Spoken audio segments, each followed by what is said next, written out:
इस वीडियो में हम आपको कुरान पाक की दो अजीम और बाबरकत सूरतें सुनाने जा रहे हैं, सूरह यासीन और सूरह रहमान। अगर आप इन दोनों सूरतों को सिर्फ एक मरतबा भी दिल से सुन लें तो इंशाअल्लाह अल्लाह आपके बिगड़े हुए काम बनना शुरू हो जाएंगे। दोस्तों, सूरह यासीन को कुरान का दिल कहा जाता है और सूरह रहमान दिलों को सुकून देने वाली सूरत है। ये ऐसी बाबरकत सूरत है कि जिस नेक मकसद के लिए भी सुना जाए अल्लाह के हुक्म से वो मकसद पूरा हो जाता है। जिस घर में इन सूरतों की तिलावत होती है वहाँ बेशुमार बरकतें नाजिल होती हैं और अल्लाह ताला उस घर के लोगों को परेशानियों और मुसीबतों से महफूज रखता है। अगर आप रोज़ाना सूरह यासीन और सूरह रहमान सुनने का मामूल बना लें तो कामयाबी आपका मुक़द्दर बन सकती है। अगर आपको लगता है कि आपके घर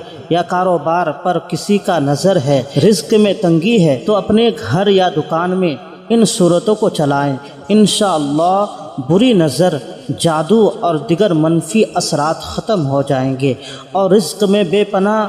बरकत होगी। याद रखें, इन सूरतों को सिर्फ सुनना है, लेकिन शर्त यह है सुनना शुरू करें तो मुकम्मल सुनें, अधूरा ना छोड़ें। अगर आप कुरान पाक से मोहब्बत करते हैं तो इस वीडियो को अभी लाइक करें। आखिर में दुआ है कि या अल्लाह, जो लोग सूरह यासीन और सूरह रहमान को मुकम्मल सुनते हैं अपनी रहमत से उनकी तमाम परेशानियां दूर फरमा, उनके बिगड़े हुए काम बना दे और उनकी जायज़ हाजात को पूरा फरमा। आमीन। दोस्तों, कमेंट में आमीन ज़रूर लिखें, क्या पता किसकी ज़ुबान से निकली दुआ कबूल हो जाए। आप अपने दिल में नेक मकसद रखकर इन मुबारक सूरतों को सुने। बिस्मिल्लाहिर्रहमानिर्रहीम। यासीन वल क़ुरआनिल हकीम इन्नका लमिनल मुरसलीन अला सिरातिन मुस्तक़ीम तंज़ीलल अज़ीज़िर रहीम लितुंज़िर क़ौमन मा उन्ज़िर आबाउहुम फहुम गाफ़िलून। लक़द हक़्क़ल क़ौलु अला अक्सरिहिम फहुम ला युमिनून। इन्ना जअलना फ़ी अअनाक़िहिम अग़लालन फ़हिय इलल अज़क़ान फ़हुम मुक़महून। वजअलना मिन बैन अयदीहिम सद्दन वमिन खल्फ़िहिम सद्दन फ़अग़शयनाहुम फ़हुम ला युबसिरून। वसवाउन अलैहिम अअंज़रतहुम अम लम तुंज़िरहुम ला युमिनून। इन्नमा तुंज़िरु मन इत्तबअ अज़्ज़िक्र व ख़शिय अर्रहमान बिलग़ैब फ़बश्शिरहु बिमग़फ़िरतिन व अज्रिन करीम। इन्ना नहनु नुह्यिल मौता व नक्तुबु मा क़द्दमू व आसारहुम व कुल्ल शैइन अहसयनाहु फ़ी इमामिन मुबीन। वضرب لهم مثلا أصحاب القرية إذ جاءها المرسلون إذ أرسلنا إليهم اثنين فكذبوهما فعززنا بثالث فقالوا إنا إليكم مرسلون قالوا ما أنتم إلا بشر مثلنا وما أنزل الرحمن من شيء إن أنتم إلا تكذبون قالوا ربنا يعلم إنا إليكم لمرسلون وما علينا إلا البلاغ المبين قالوا إنا تطيرنا بكم لئن لم تنتهوا لنرجمنكم وليمسنكم منا عذاب أليم قالوا طائركم معكم أئن ذكرتم بل أنتم قوم مسرفون وجاء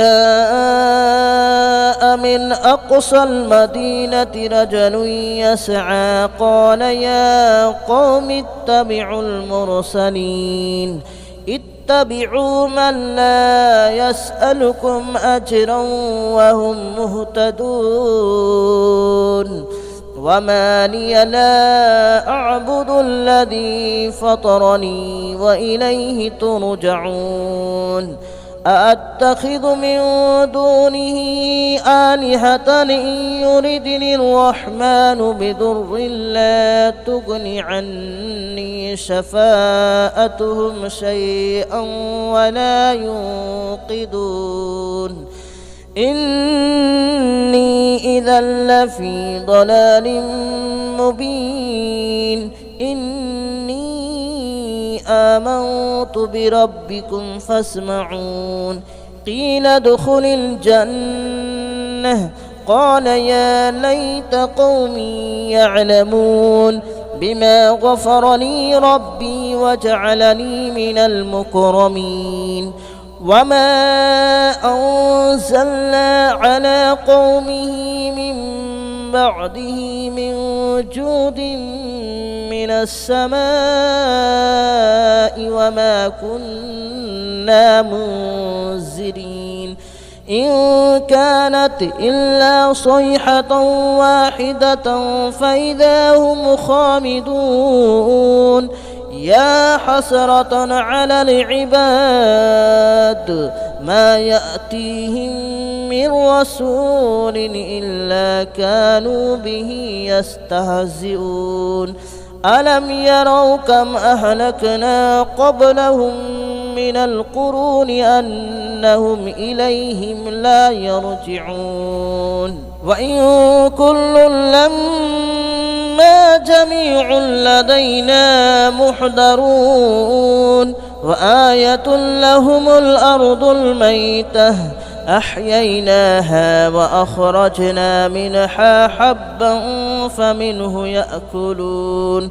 وجعلنا فيها جنات من نخيل وأعناب وفجرنا فيها من العيون ليأكلوا من ثمره وما عملته أيديهم أفلا يشكرون سبحان الذي خلق الأزواج كلها مما تنبت الأرض ومن أنفسهم ومما لا يعلمون وآية لهم الليل نسلخ منه النهار فإذا هم مظلمون والشمس تجري لمستقر لها ذلك تقدير العزيز العليم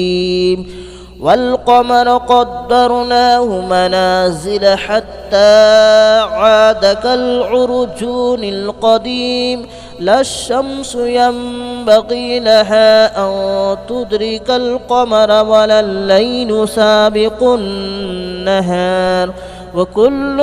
في فلك يسبحون وآية لهم ألا حملنا ذريتهم في الفلك المشحون وخلقنا لهم من مثله ما يركبون وإن نشأ نغرقهم فلا صريخ لهم ولا هم ينقذون إلا رحمة منا ومتاعا إلى حين وإذا قيل لهم اتقوا ما بين أيديكم وما خلفكم لعلكم ترحمون وما تأتيهم من آية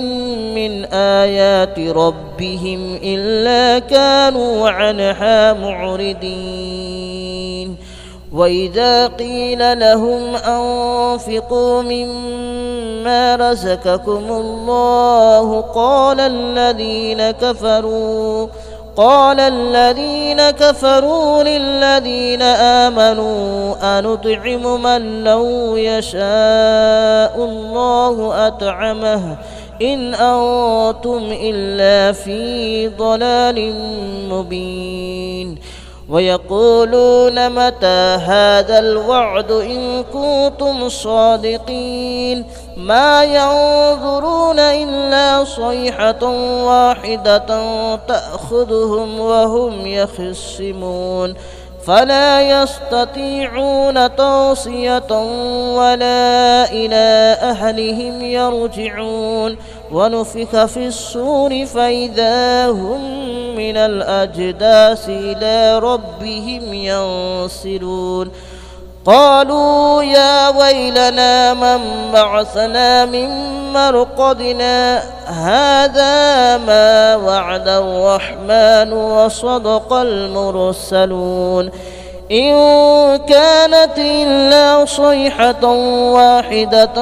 فإذا هم جميع لدينا محضرون فاليوم لا تظلم نفس شيئا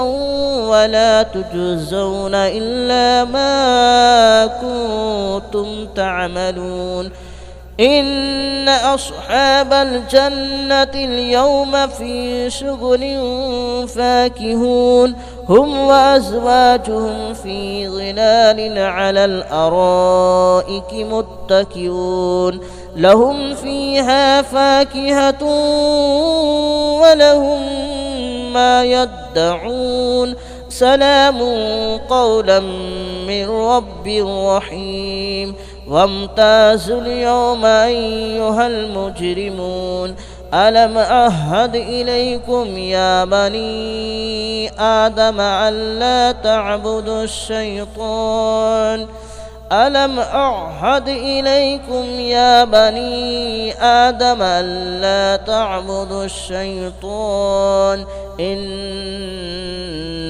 لكم عدو مبين وأن اعبدوني هذا صراط مستقيم ولقد أضل منكم جبلا كثيرا أفلم تكونوا تعقلون هذه جهنم التي كنتم توعدون اصلوها اليوم بما كنتم تكفرون اليوم نختم على أفواههم وتكلمنا أيديهم وتشهد أرجلهم بما كانوا يكسبون ولو نشاء لطمسنا على أعينهم فاستبقوا الصراط فأنى يبصرون ولو نشاء لمسخناهم على مكانتهم فما استطاعوا مضيا ولا يرجعون ومن نعمره ننكسه في الخلق أفلا يعقلون وما علمناه الشعر وما ينبغي له إن هو إلا ذكر وقرآن مبين لينذر من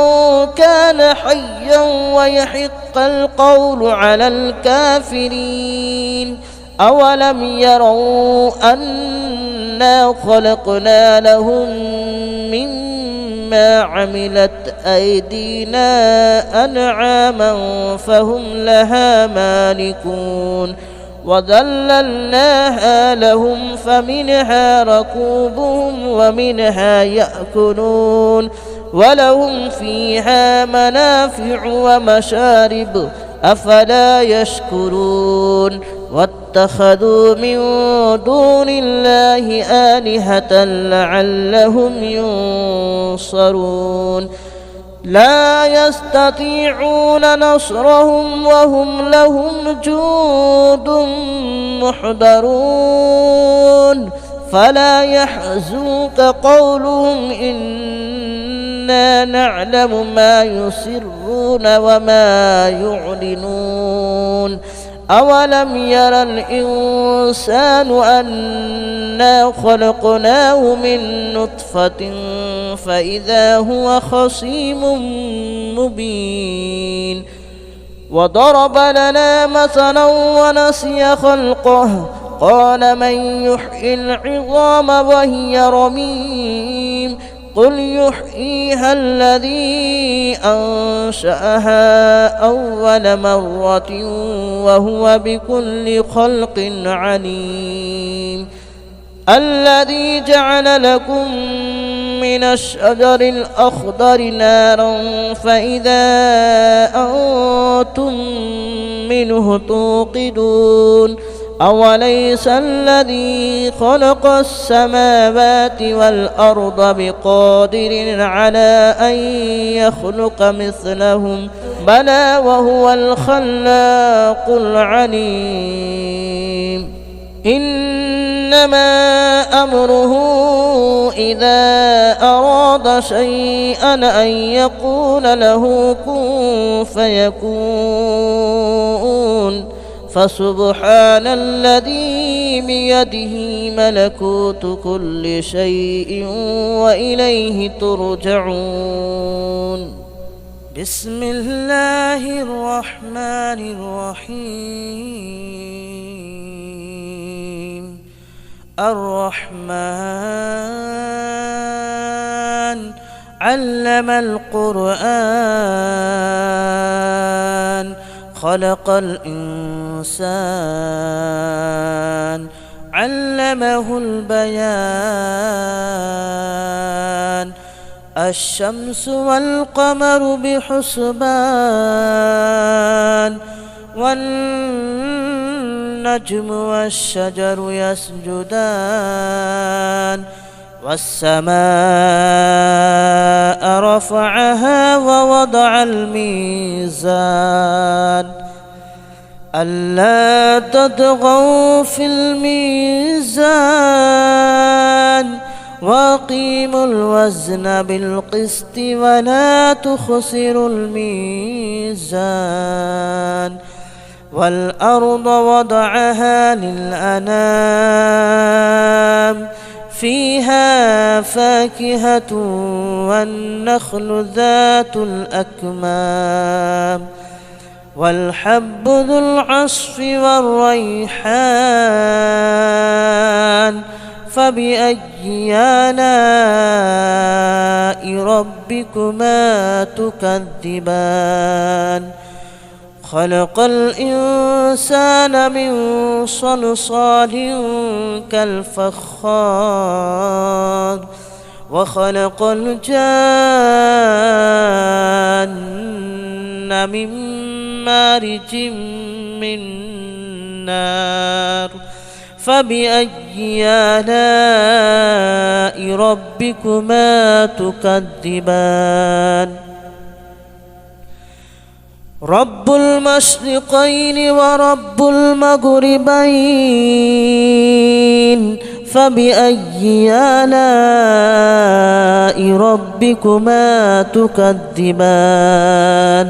مرج البحرين يلتقيان بينهما برزخ لا يبغيان فبأي آلاء ربكما تكذبان يخرج منهما اللؤلؤ والمرجان فبأي آلاء ربكما تكذبان وله الجوار المنشآت في البحر كالأعلام فبأي آلاء ربكما تكذبان كل من عليها فان ويبقى وجه ربك ذو الجلال والإكرام فبأي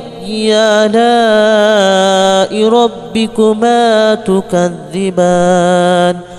يسأله من في السماوات والأرض كل يوم هو في شأن فبأي آلاء ربكما تكذبان سنفرغ لكم أيها الثقلان فبأي آلاء ربكما تكذبان يا معشر الجن والإنس إن استطعتم أن تنفذوا من أقطار السماوات والأرض فانفذوا لا تنفذون إلا بسلطان فبأي آلاء ربكما تكذبان يرسل عليكما شواظ من نار ونحاس فلا تنتصران فبأي آلاء ربكما تكذبان فإذا انشقت السماء فكانت وردة كالدهان فبأي آلاء ربكما تكذبان فيومئذ لا يسأل عن ذنبه إنس ولا جان فبأي آلاء ربكما تكذبان يعرف المجرمون بسيماهم فيؤخذ بالنواصي والأقدام فبأي آلاء ربكما تكذبان هذه جهنم التي يكذب بها المجرمون يطوفون بينها وبين حميم آن فبأي آلاء ربكما تكذبان ولمن خاف مقام ربه جنتان فبأي آلاء ربكما تكذبان ذواتا أفنان فبأي آلاء ربكما تكذبان فيهما عينان تجريان فبأي آلاء ربكما تكذبان فيهما من كل فاكهة زوجان فبأي آلاء ربكما تكذبان متكئين على فرش بطائنها من استبرق وجنى الجنتين دان فبأي آلاء ربكما تكذبان فيهن قاصرات الطرف لم يطمثهن إنس قبلهم ولا جان فبأي آلاء ربكما تكذبان كأنهن الياقوت والمرجان فبأي آلاء ربكما تكذبان هل جزاء الإحسان إلا الإحسان فبأي آلاء ربكما تكذبان ومن دونهما جنتان فبأي آلاء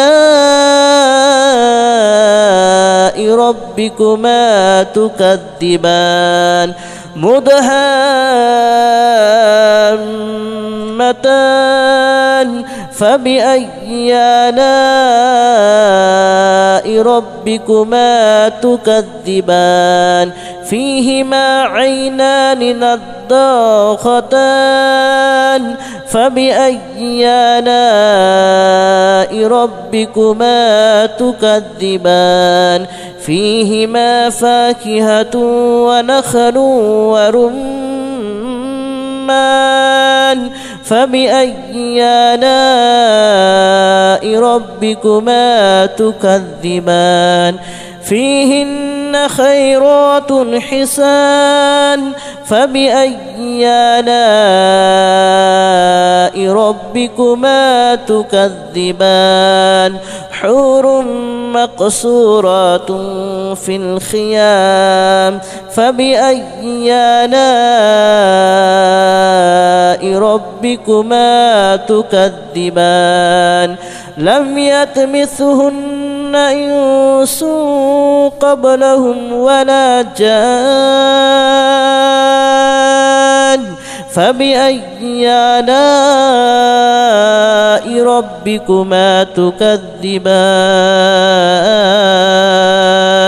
متكئين على رفرف خضر وأبقري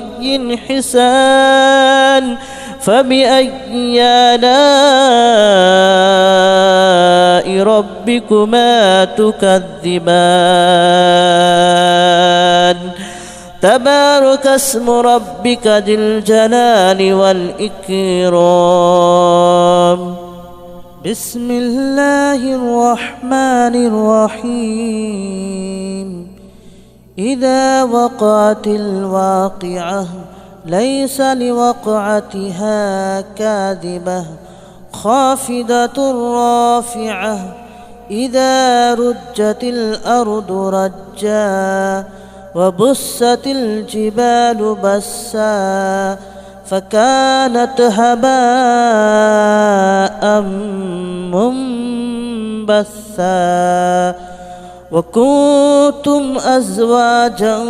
ثلاثة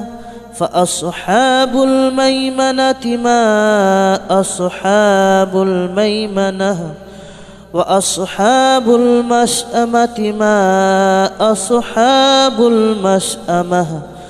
والسابقون السابقون أولئك المقربون في جنات النعيم ثلة من الأولين وقليل من الآخرين على سرر موضونة متكئين عليها متقابلين يطوف عليهم ولدان مخلدون بأكواب وأباريق وكأس من معين لا يصدعون عنها ولا ينزفون وفاكهة مما يتخيرون ولحم طير مما يشتهون وحور عين كأمثال اللؤلؤ المكنون جزاء بما كانوا يعملون لا يسمعون فيها لغوا ولا تأثيما إلا قليلا سلاما سلاما وأصحاب اليمين ما أصحاب اليمين في سدر مخدود وطلح منضود وظل ممدود وماء مسكوب وفاكهة كثيرة لا مقطوعة ولا ممنوعة وفرش مرفوعة إنا أنشأناهن إن شاء فجعلناهن أبكارا عربا أترابا لأصحاب اليمين ثلة من الأولين وثلة من الآخرين وأصحاب الشمال ما أصحاب الشمال في سموم وحميم وظل من يحموم لا بارد ولا كريم إنهم كانوا قبل ذلك مترفين وكانوا يصرون على الحنث العظيم وكانوا يقولون أئذا متنا وكنا ترابا وعظاما أئنا لمبعوثون أو آباؤنا الأولون قل إن الأولين والآخرين لمجموعون إلى ميقات يوم معلوم ثم إنكم أيها الضالون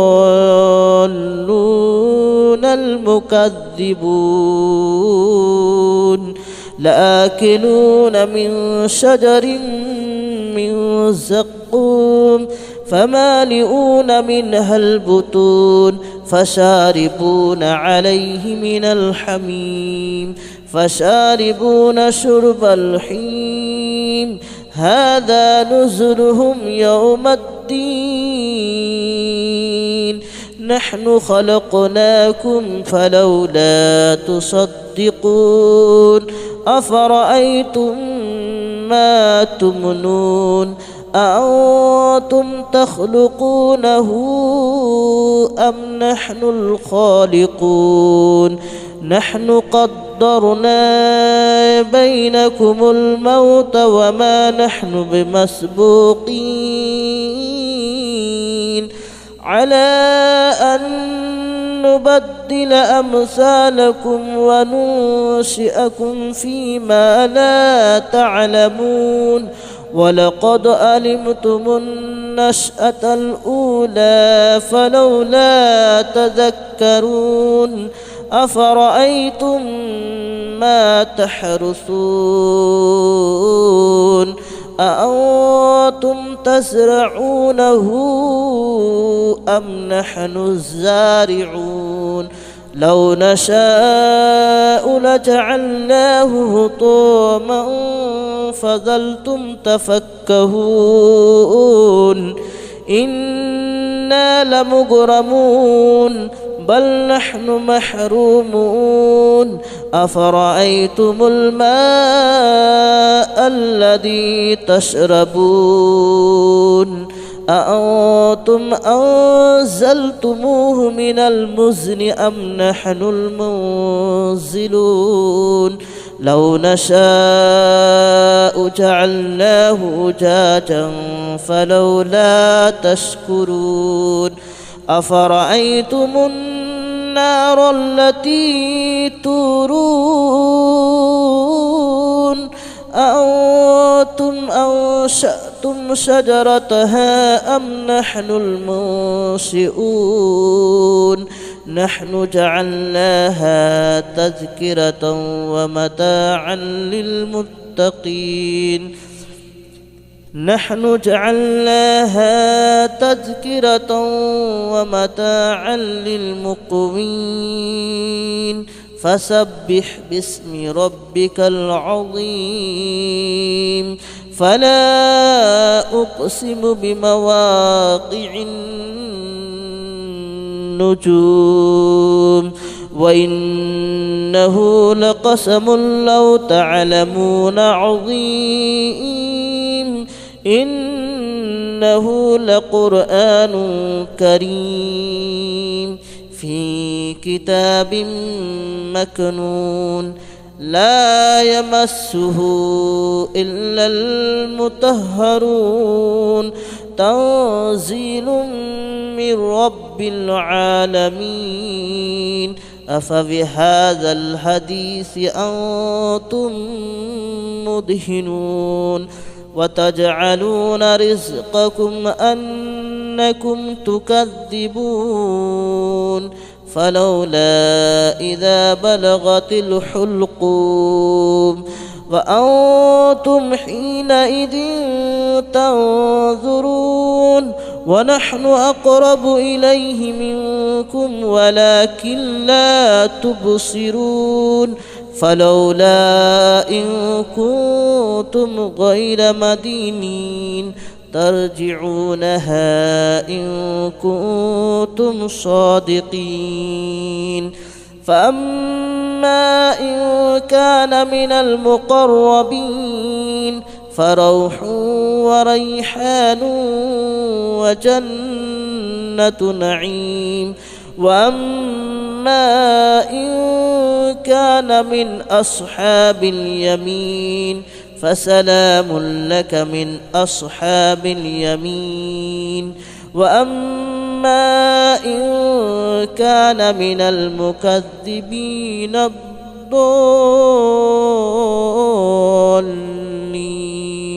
فنزل من حميم وتصلية جحيم إن هذا لهو حق اليقين فسبح باسم ربك العظيم بسم الله الرحمن الرحيم ياسين والقرآن الحكيم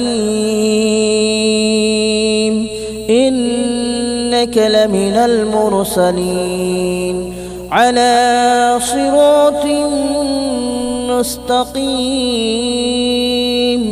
تنزيل العزيز الرحيم لتنذر قوما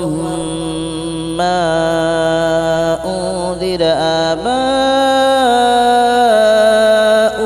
فهم غافلون لقد حق القول على أكثرهم فهم لا يؤمنون إنا جعلنا في أعناقهم أغلالا فهي إلى الأذقان فهم مقمحون وجعلنا من بين أيديهم سدا ومن خلفهم سدا فأغشيناهم فهم لا يبصرون وسواء عليهم أنذرتهم أم لم تنذرهم لا يؤمنون إنما تنذر من اتبع الذكر وخشي الرحمن بالغيب فبشره بمغفرة وأجر كريم. إنا نحن نحيي الموتى ونكتب ما قدموا وآثارهم وكل شيء أحصيناه في إمام مبين. واضرب لهم مثلا أصحاب القرية إذ جاءها المرسلون إذ أرسلنا إليهم اثنين فكذبوهما فعززنا بثالث فقالوا إنا إليكم مرسلون. قالوا ما أنتم إلا بشر مثلنا وما أنزل الرحمن من شيء إن أنتم إلا تكذبون. قالوا ربنا يعلم إنا إليكم لمرسلون وما علينا إلا البلاغ المبين. قالوا إنا تطيرنا بكم لئن لم تنتهوا لنرجمنكم وليمسنكم منا عذاب أليم. قالوا طائركم معكم أئن ذكرتم بل أنتم قوم مسرفون. وجاء من أقصى المدينة رجل يسعى قال يا قوم اتبعوا المرسلين اتبعوا من لا يسألكم أجرا وهم مهتدون. وما لي لا أعبد الذي فطرني وإليه ترجعون. أأتخذ من دونه آلهة إن يردني الرحمن بضر لا تغن عني شفاءتهم شيئا ولا ينقذون. إني إذا لفي ضلال مبين. آمنت بربكم فاسمعون. قيل ادخل الجنة قال يا ليت قومي يعلمون بما غفر لي ربي وجعلني من المكرمين. وما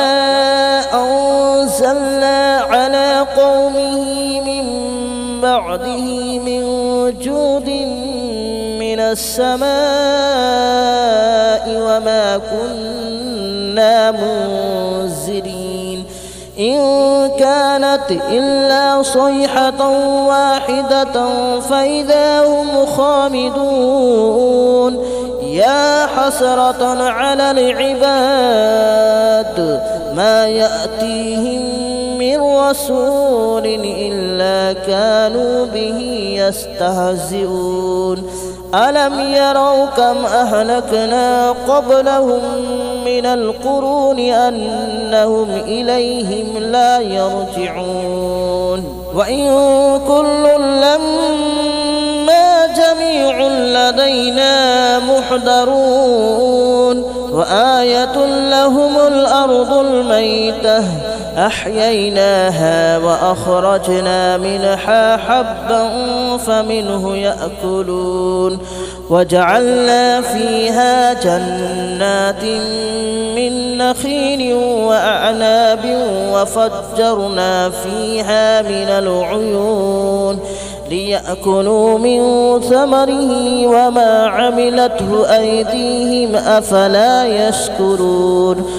سبحان الذي خلق الأزواج كلها مما تنبت الأرض ومن أنفسهم ومما لا يعلمون. وآية لهم الليل نسلخ منه النهار فإذا هم مظلمون والشمس تجري لمستقر لها ذلك تقدير العزيز العليم والقمر قدرناه منازل حتى عاد كالعرجون القديم لا الشمس ينبغي لها أن تدرك القمر ولا الليل سابق النهار وكل في فلك يسبحون وآية لهم ألا حملنا ذريتهم في الفلك المشحون وخلقنا لهم من مثله ما يركبون وإن نشأ نغرقهم فلا صريخ لهم ولا هم ينقذون إلا رحمة منا ومتاعا إلى حين وإذا قيل لهم اتقوا ما بين أيديكم وما خلفكم لعلكم ترحمون وما تأتيهم من آية من آيات ربهم إلا كانوا عنها معرضين وإذا قيل لهم أنفقوا مما رزقكم الله قال الذين كفروا للذين آمنوا أنطعم من لو يشاء الله أطعمه إن أنتم إلا في ضلال مبين ويقولون متى هذا الوعد إن كنتم صادقين ما ينظرون إلا صيحة واحدة تأخذهم وهم يخصمون فلا يستطيعون توصية ولا إلى أهلهم يرجعون ونفخ في الصور فإذا هم من الأجداث إلى ربهم ينسلون قالوا يا ويلنا من بعثنا من مرقدنا هذا ما وعد الرحمن وصدق المرسلون إن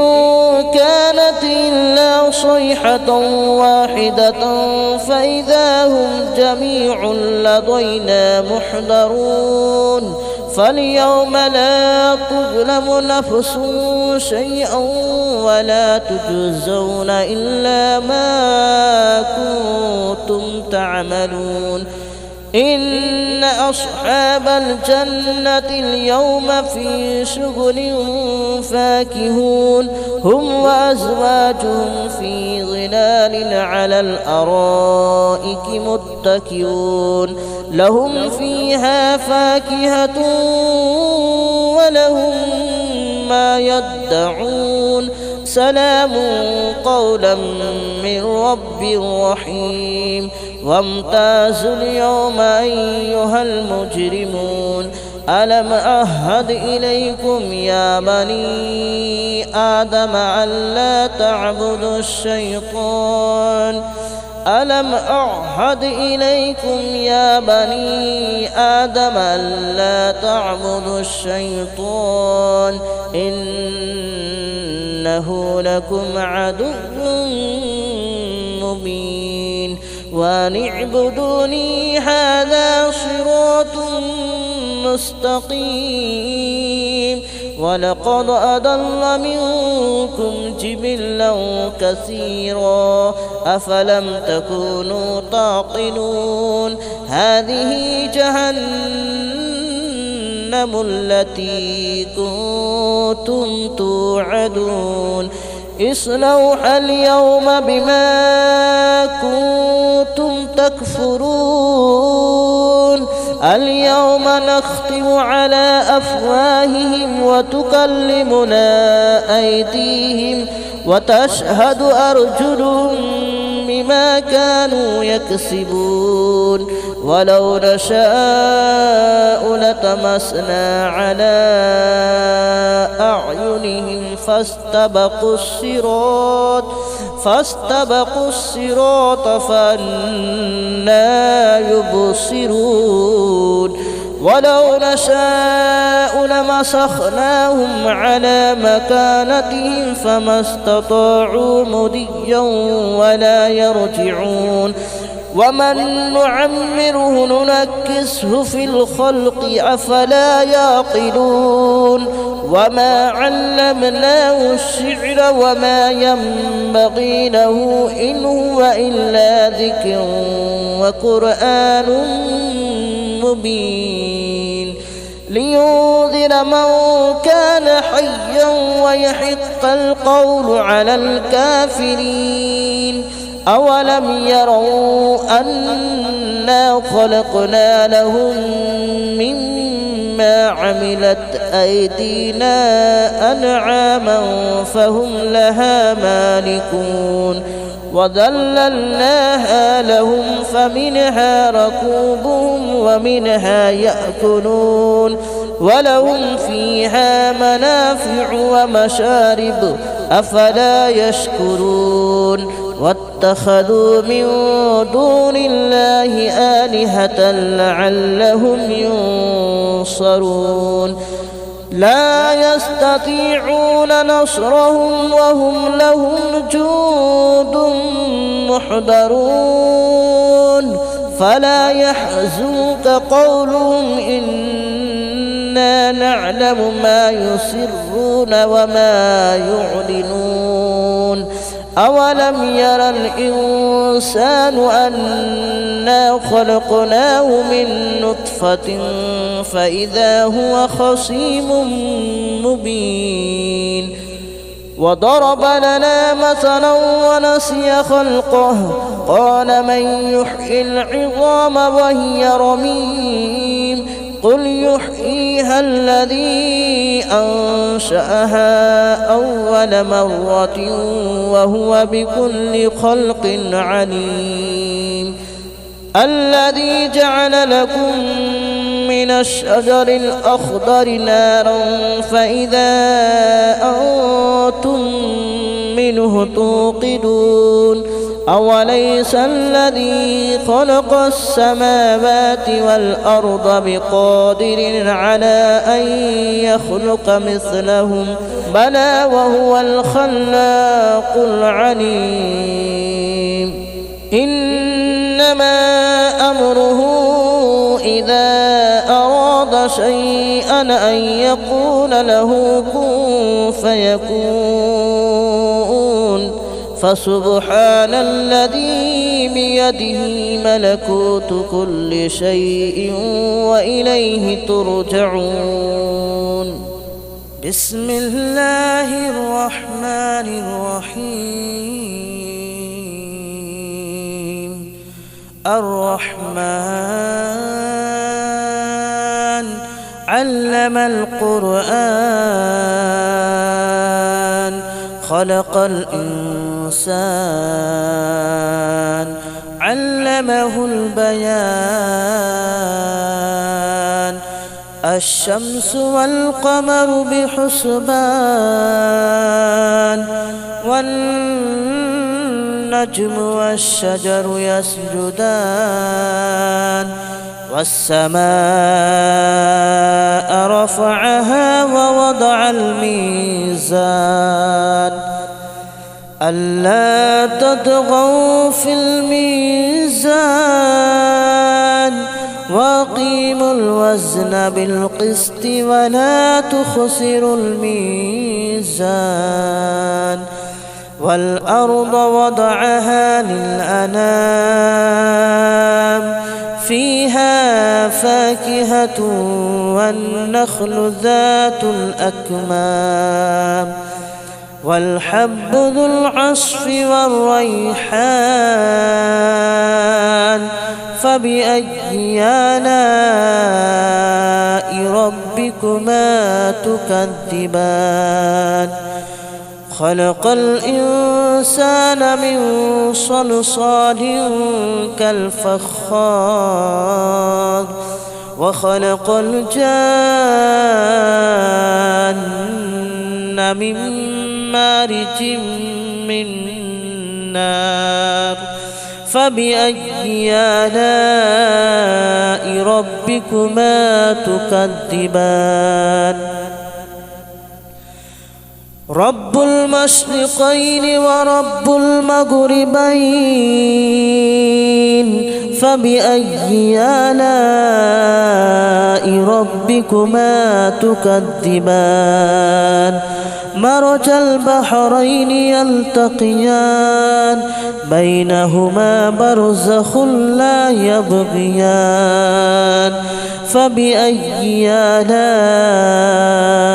ربكما تكذبان يخرج منهما اللؤلؤ والمرجان فبأي آلاء ربكما تكذبان وله الجوار المنشآت في البحر كالأعلام فبأي آلاء ربكما تكذبان كل من عليها فان ويبقى وجه ربك ذو الجلال والإكرام فبأي آلاء ربكما تكذبان يسأله من في السماوات والأرض كل يوم هو في شأن فبأي آلاء ربكما تكذبان سنفرغ لكم أيها الثقلان فبأي آلاء ربكما تكذبان يا معشر الجن والإنس إن استطعتم أن تنفذوا من أقطار السماوات والأرض فانفذوا لا تنفذون إلا بسلطان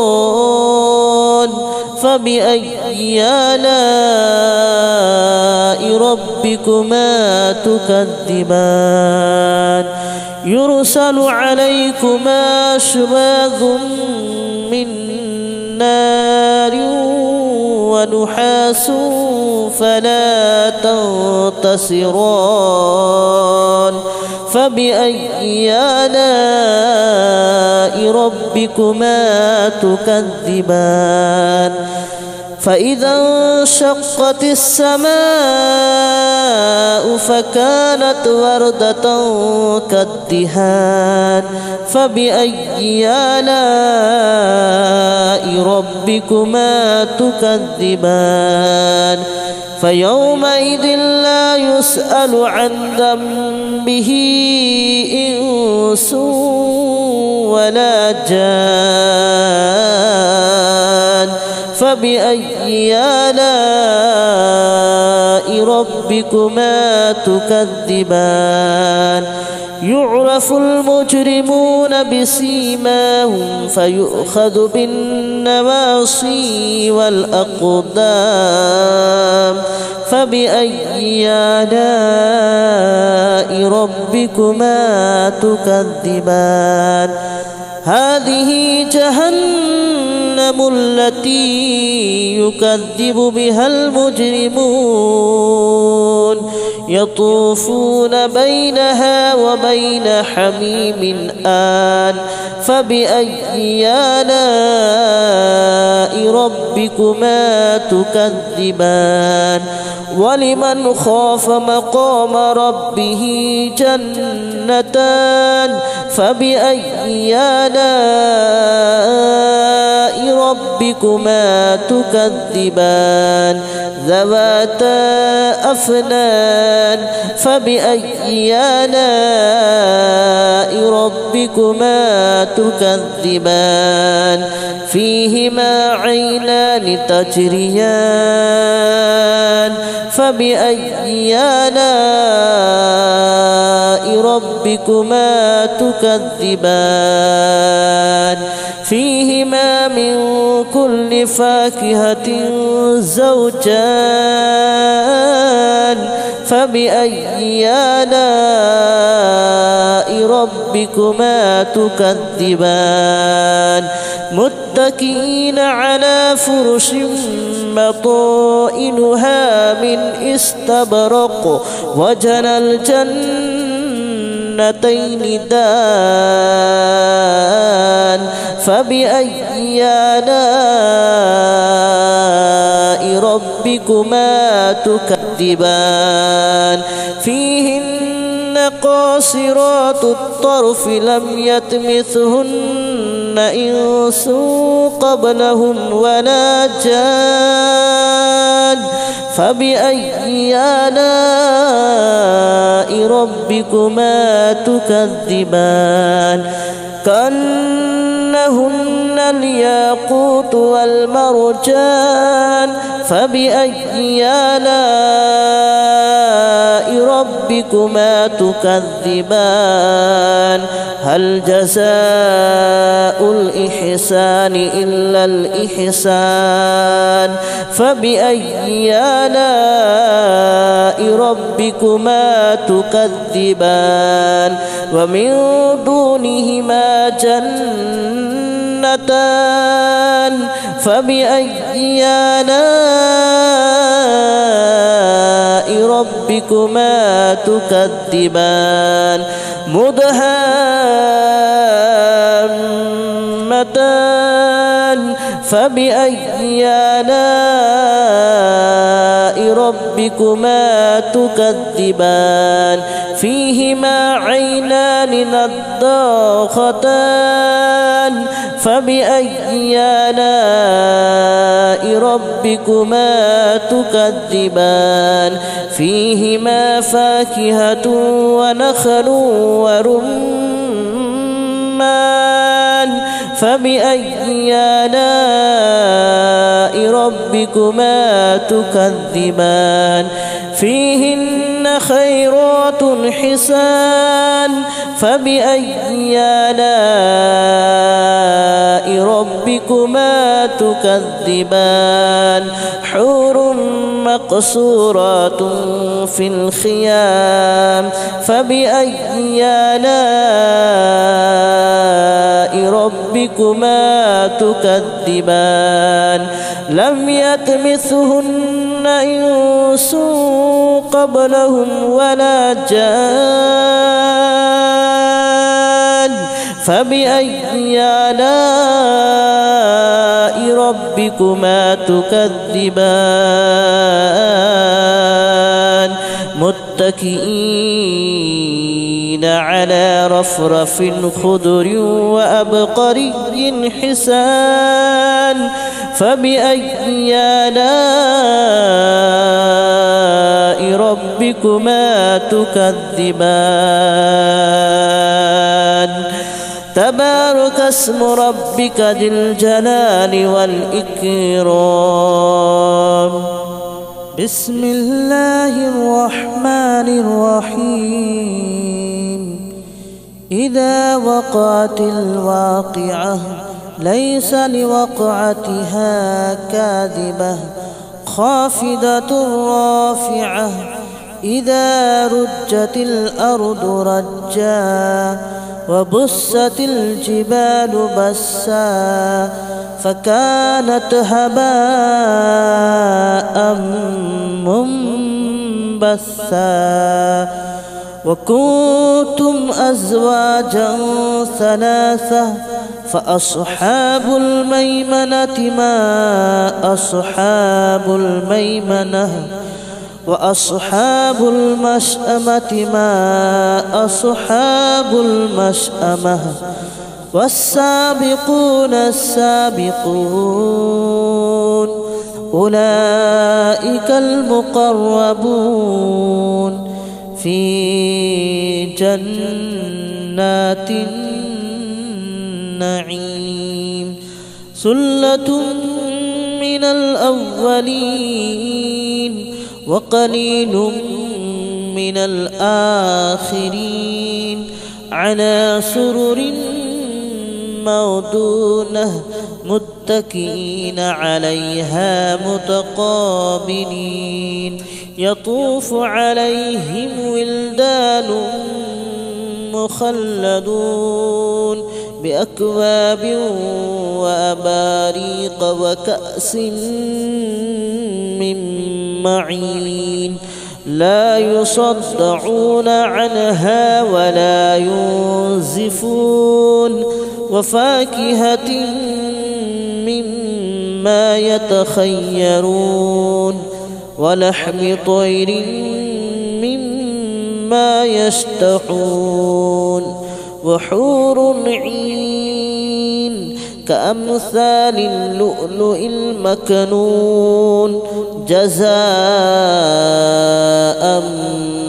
بما كانوا يعملون لا يسمعون فيها لغوا ولا تأثيما إلا قليلا سلاما سلاما وأصحاب اليمين ما أصحاب اليمين في سدر مخضود وطلح منضود وظل ممدود وماء مسكوب وفاكهة كثيرة لا مقطوعة ولا ممنوعة وفرش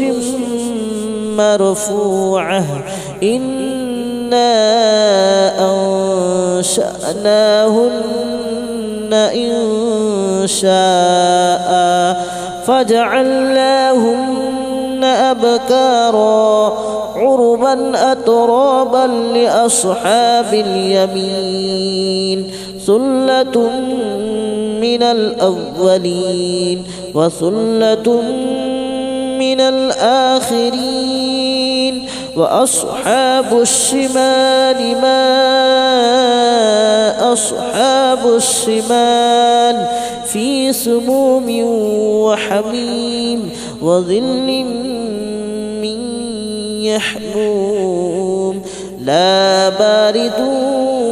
ولا كريم إنهم كانوا قبل ذلك مترفين وكانوا يصرون على الحنث العظيم وكانوا يقولون أئذا متنا وكنا ترابا وعظاما أئنا لمبعوثون أو آباؤنا الأولون قل إن الأولين والآخرين لمجموعون إلى ميقات يوم معلوم ثم إنكم أيها الضالون المكذبون لآكلون من شجر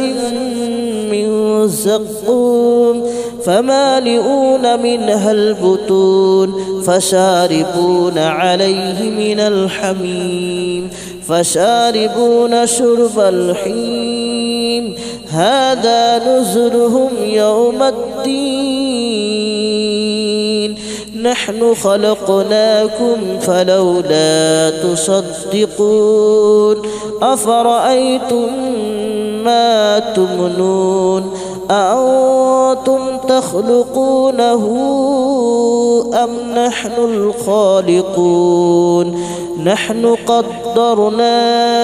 بينكم الموت وما نحن بمسبوقين على أن نبدل أمثالكم وننشئكم فيما لا تعلمون ولقد علمتم النشأة الأولى فلولا تذكرون أفرأيتم ما تحرثون أأنتم تزرعونه أم نحن الزارعون لو نشاء لجعلناه هطاما فظلتم تفكهون إنا لمغرمون بل نحن محرومون أفرأيتم الماء الذي تشربون أأنتم أنزلتموه من المزن أم نحن المنزلون لو نشاء جعلناه أجاجا فلولا تشكرون أفرأيتم النار التي تورون أأنتم أنشأتم شجرتها أم نحن المنشئون نحن جعلناها تذكرة ومتاعا للمتقين نحن جعلناها تذكرة ومتاعا للمقوين فسبح باسم ربك العظيم فلا أقسم بمواقع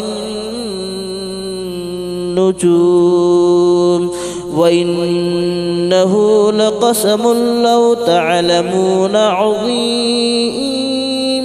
إنه لقرآن كريم في كتاب مكنون لا يمسه إلا المطهرون تنزيل من رب العالمين أفبهذا الحديث أنتم مدهنون وتجعلون رزقكم أنكم تكذبون فلولا إذا بلغت الحلقوم وأنتم حينئذ تنظرون ونحن أقرب إليه منكم ولكن لا تبصرون فلولا إن كنتم غير مدينين ترجعونها إن كنتم صادقين فأما إن كان من المقربين فروح وريحان وجنة نعيم وأما إن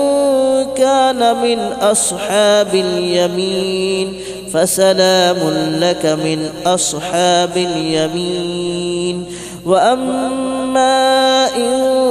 كان من المكذبين الضالين فنزل من حميم وتصلية جحيم إن هذا لهو حق اليقين فسبح باسم ربك العظيم بسم الله الرحمن الرحيم ياسين والقرآن الحكيم إنك لمن المرسلين على صراط مستقيم تنزيل العزيز الرحيم لتنذر قوما ما أنذر آباؤهم فهم غافلون لقد حق القول على أكثرهم فهم لا يؤمنون إنا جعلنا في أعناقهم أعناقهم أغلالا فهي إلى الأذقان فهم مقمحون وجعلنا من بين أيديهم سدا ومن خلفهم سدا فأغشيناهم فهم لا يبصرون وسواء عليهم أنذرتهم أم لم تنذرهم لا يؤمنون إنما تنذر من اتبع الذكر وخشي الرحمن بالغيب فبشره بمغفرة وأجر كريم إنا نحن نحيي الموتى ونكتب ما قدموا وآثارهم وكل شيء أحصيناه في إمام مبين واضرب لهم مثلا أصحاب القرية إذ جاءها المرسلون إذ أرسلنا إليهم اثنين فكذبوهما فعززنا بثالث فقالوا إنا إليكم مرسلون قالوا ما أنتم إلا بشر مثلنا وما أنزل الرحمن من شيء إن أنتم إلا تكذبون قالوا ربنا يعلم إنا إليكم لمرسلون وما علينا إلا البلاغ المبين قالوا إنا تطيرنا بكم لئن لم تنتهوا لنرجمنكم وليمسنكم منا عذاب أليم قالوا طائركم معكم أئن ذكرتم بل أنتم قوم مسرفون وجاء من أقصى المدينة رجل يسعى قال يا قوم اتبعوا المرسلين اتبعوا من لا يسألكم أجرا وهم مهتدون وما لي لا أعبد الذي فطرني وإليه ترجعون أأتخذ من دونه آلهة إن يردني الرحمن بضر لا تغن عني شفاءتهم شيئا ولا ينقذون إني إذا لفي ضلال مبين آمنت بربكم فاسمعون قيل ادخل الجنة قال يا ليت قومي يعلمون بما غفر لي ربي وجعلني من المكرمين وما أنزلنا على قومه من بعده من جود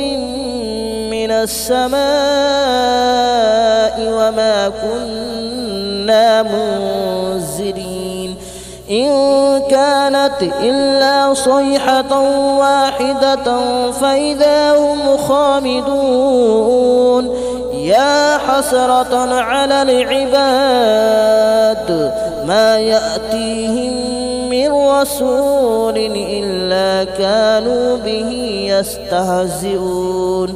ألم يروا كم أهلكنا قبلهم من القرون أنهم إليهم لا يرجعون وإن كل لما جميع لدينا محضرون وآية لهم الأرض الميتة أحييناها وأخرجنا منها حبا فمنه يأكلون وجعلنا فيها جنات من نخيل وأعناب وفجرنا فيها من العيون ليأكلوا من ثمره وما عملته أيديهم أفلا يشكرون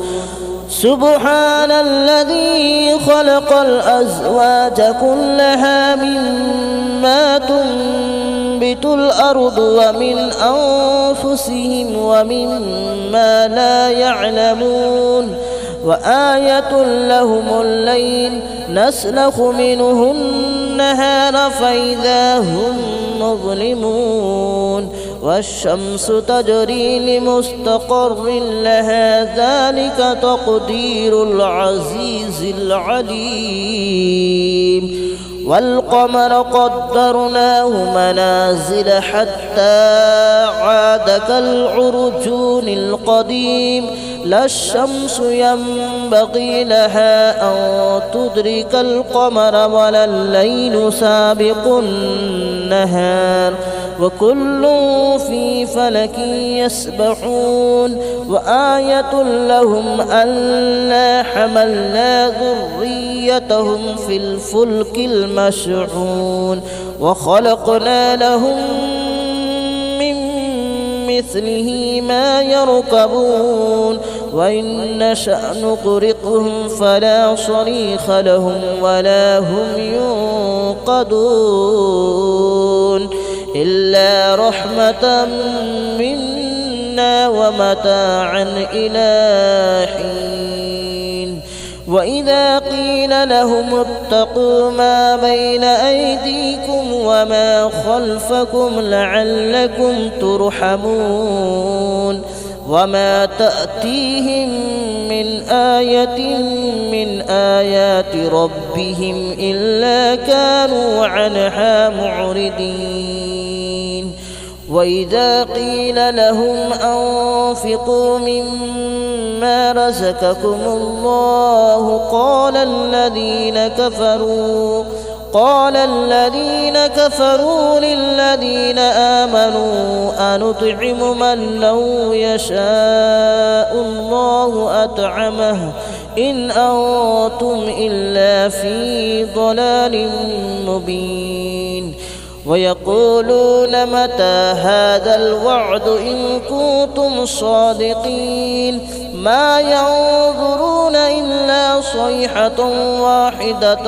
تأخذهم وهم يخصمون فلا يستطيعون توصية ولا إلى أهلهم يرجعون ونفخ في الصور فإذا هم من الأجداث إلى ربهم ينسلون قالوا يا ويلنا من بعثنا من مرقدنا هذا ما وعد الرحمن وصدق المرسلون إن كانت إلا صيحة واحدة فإذا هم جميع لدينا محضرون فاليوم لا تظلم نفس شيئا ولا تجزون إلا ما كنتم تعملون إن أصحاب الجنة اليوم في شغل فاكهون هم وأزواجهم في ظلال على الأرائك متكئون لهم فيها فاكهة ولهم ما يدعون سلام قولا من رب رحيم وامتازوا اليوم أيها المجرمون ألم أعهد إليكم يا بني آدم ألا تعبدوا الشيطان ألم أعهد إليكم يا بني آدم ألا تعبدوا الشيطان إنه لكم عدو مبين وأن اعبدوني هذا صراط مستقيم ولقد أضل منكم جبلا كثيرا أفلم تكونوا تعقلون هذه جهنم التي كنتم توعدون اصلوها اليوم بما كنتم تكفرون اليوم نختم على أفواههم وتكلمنا أيديهم وتشهد أرجلهم بما كانوا يكسبون ولو نشاء لطمسنا على أعينهم فاستبقوا الصراط فأنى يبصرون ولو نشاء لمسخناهم على مكانتهم فما استطاعوا مضيا ولا يرجعون ومن نعمره ننكسه في الخلق أفلا يعقلون وما علمناه الشعر وما ينبغي له إن هو إلا ذكر وقرآن مبين لينذر من كان حيا ويحق القول على الكافرين أولم يروا أنا خلقنا لهم مما عملت أيدينا أنعاما فهم لها مالكون وذللناها لهم فمنها ركوبهم ومنها يأكلون ولهم فيها منافع ومشارب أفلا يشكرون واتخذوا من دون الله آلهة لعلهم ينصرون لا يستطيعون نصرهم وهم لهم جند محضرون فلا يحزنك قولهم إنا نعلم ما يسرون وما يعلنون أولم ير الإنسان أنا خلقناه من نطفة فإذا هو خصيم مبين وضرب لنا مثلا ونسي خلقه قال من يحيي العظام وهي رميم قل يحييها الذي أنشأها أول مرة وهو بكل خلق عليم الذي جعل لكم من الشجر الأخضر نارا فإذا أنتم منه توقدون أوليس الذي خلق السماوات والأرض بقادر على أن يخلق مثلهم بلى وهو الخلاق العليم إنما أمره إذا أراد شيئا أن يقول له كن فيكون فسبحان الذي بيده ملكوت كل شيء وإليه ترجعون بسم الله الرحمن الرحيم الرحمن علم القرآن خلق الإنسان علمه البيان الشمس والقمر بحسبان والنجم والشجر يسجدان والسماء رفعها ووضع الميزان ألا تطغوا في الميزان وأقيموا الوزن بالقسط ولا تخسروا الميزان والأرض وضعها للأنام فيها فاكهة والنخل ذات الأكمام